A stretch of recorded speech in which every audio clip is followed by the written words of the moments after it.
দর্শক, ছাত্র জনতার গণ অভ্যুত্থানে নিহতদের স্মরণে বৈষম্য বিরোধী ছাত্র আন্দোলনের শহীদি মার্চ শেষে শিক্ষার্থীরা সমবেত হয়েছেন কেন্দ্রীয় শহীদ মিনার এলাকায়। সেখানে আছেন আমাদের স্পেশাল করেসপন্ডেন্ট হাসান মাহমুদ। আমরা যাচ্ছি তার কাছে। হাসান, শহীদি মার্চ তো শেষ, এখন সেখানে কি কর্মসূচি চলছে?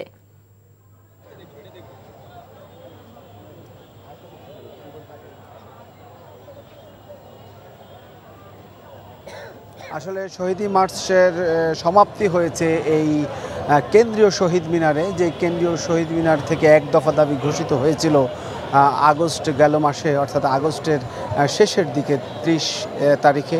সেই শহীদ মিনারে আজকে শহীদি মার্চ শেষ হলো এবং এখানে এসেছেন হাসানাত আবদুল্লাহ সমন্বয়ক, বৈষম্য বিরোধী ছাত্র আন্দোলনের, এসেছেন সার্জিস আলম আরেকজন সমন্বয়ক, এবং অন্যান্য সমন্বয়করাও এখানে ছিলেন।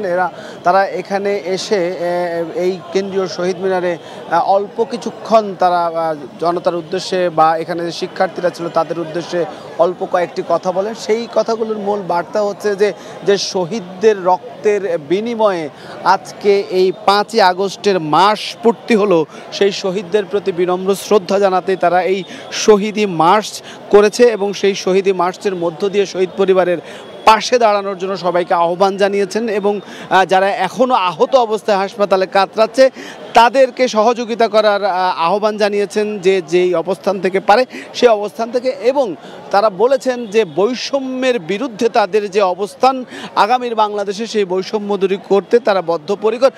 খুব বেশি বক্তব্য কিন্তু তারা এখানে রাখেননি সার্জিস আলম, এবং এইখানে আসলে হাসানাত আবদুল্লাহ এই ধরনের তার বক্তব্যের মধ্য দিয়ে এই ধরনের কথাগুলোই প্রতিফলিত হয়েছে, যে বাংলাদেশ গড়ার স্বপ্ন নিয়ে যে বৈষম্য বিরোধী বাংলাদেশের সংস্কারের কথা তারা বলছে, সেই সংস্কারের দিকে তারা পর্যায়ক্রমিকভাবে এগিয়ে যেতে হবে এবং সেই জন্য সবাইকে ঐক্যবদ্ধ থাকতে হবে এবং যেই কোনো ধরনের সমস্যার সংকট মোকাবেলার সবাইকে পাশাপাশি হাত ধরে সেই সাম্যের বাংলাদেশ গড়ার জন্য অঙ্গীকারাবদ্ধ হতে হবে। এবং আপনারা জানেন যে আজকে সেই বিকেল 4টা থেকে শুরু হয়েছে এই শহীদি মার্চ, এবং এই শহীদি মার্চ রাজধানীর বিভিন্ন গুরুত্বপূর্ণ পথে যেখানে শহীদ হয়েছেন বিভিন্ন স্থানে, সেই শহীদদের স্থানগুলোতে তারা গিয়েছে এবং শহীদ পরিবারের সাথে তারা কথা বলেছে। সবশেষে এই মাস পূর্তির মধ্য দিয়ে তারা একটি সাম্যের বাংলাদেশ বিনির্মাণের জন্য সেই সাম্যের কথা বলেছেন। এই কেন্দ্রীয় শহীদ মিনারে শেষ হয়েছে শহীদি মার্চ।